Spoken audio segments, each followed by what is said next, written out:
I'm Colleen. I am the aquatic supervisor for the City of Portland Recreation. And this is my son, Sebastien. We are both missing the swimming pool right now, but we have been enjoying everybody's stories that they've been reading, and we would like to add one of our own. So Sebastien is going to read one of his favorite Curious George stories. Okay, is it upside down? Is this right side up? Okay. Yeah, it is. Okay. Margret and H.A. Ray's Curious George's First Day of School. Illustrated in the style of H.A. Ray by Anna Rosnickel Hines. This is George. He was a good little monkey and always very curious. Today, George was so excited he could barely eat his breakfast. You have a big day ahead of you, George, said his friend, the man with the yellow hat. It was a big day for George. It was the first day of school, and he had been invited to be a special helper. George and his friend walked together to the schoolyard. Some of the children were nervous, but George could not wait for the fun to begin. In the classroom, George's friend introduced him to Mr. Apple. "Thank you for inviting George to school today," said the man with the yellow hat said to the teacher. Then he waved goodbye. Have a good day, George. I'll be back to pick you up after school. And this says, Mr. Apple says, "Welcome to your first day of school." Now, okay.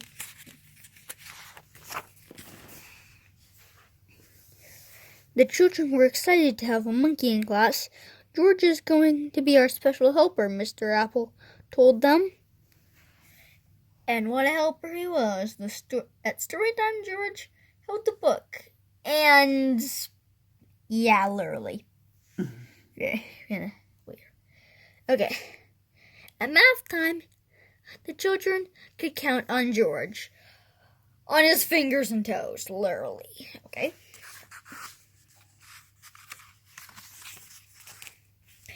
And at recess, George made sure everyone had a ball, a lot of balls, and a well-balanced snack, literally balanced. After lunch, Mr. Apple got out paints and brushes. George saw red, yellow, and blue paint. The 3 colors were not very many. George was curious. Could he help make more colors? Let's find out. Page, cooperate with me. First, George mixed red and blue to make purple. Next, George mixed red and yellow to make orange. Then George mixed yellow and blue to make green. Finally, George mixed all of the colors to make, let's see, a big mess.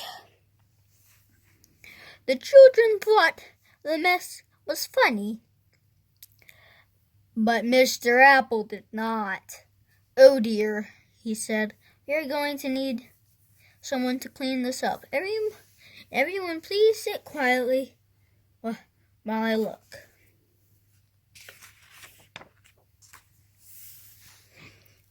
George did not mean to make such a mess, and he certainly did not want to sit quietly. He wanted to help. It was his job, after all. George had an idea. In the hallway, George found a closet. In the closet, he found a bucket. In the bucket, he found just what he needed. And let's see. A mop.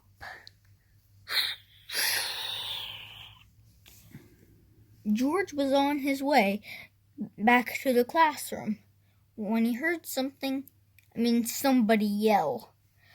Stop, what are you doing? With my mop. The janitor ran after George. Stop, no running in the halls. The principal ran after the janitor, but George was going too fast to stop. He grabbed the doorway and swung inside, and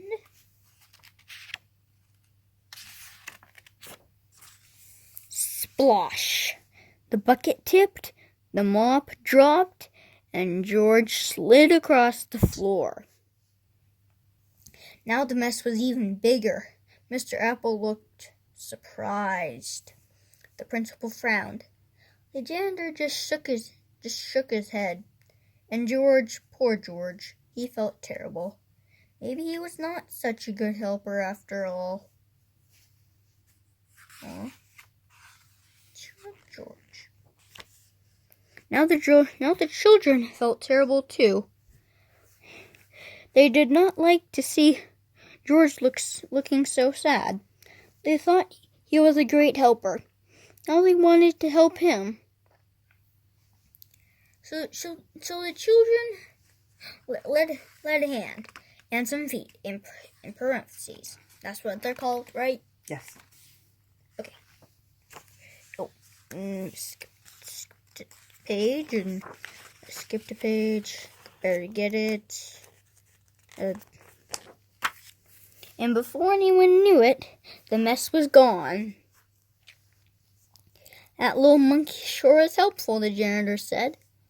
It looks like Mr. Apple has a whole class full of helpers, the principal added. At the end of the day, when George's friend arrived to pick him up, Mr. Apple said, "Thank you for all of your help, George. We hope you will come help us again." The children cheered. They hoped George would come again too.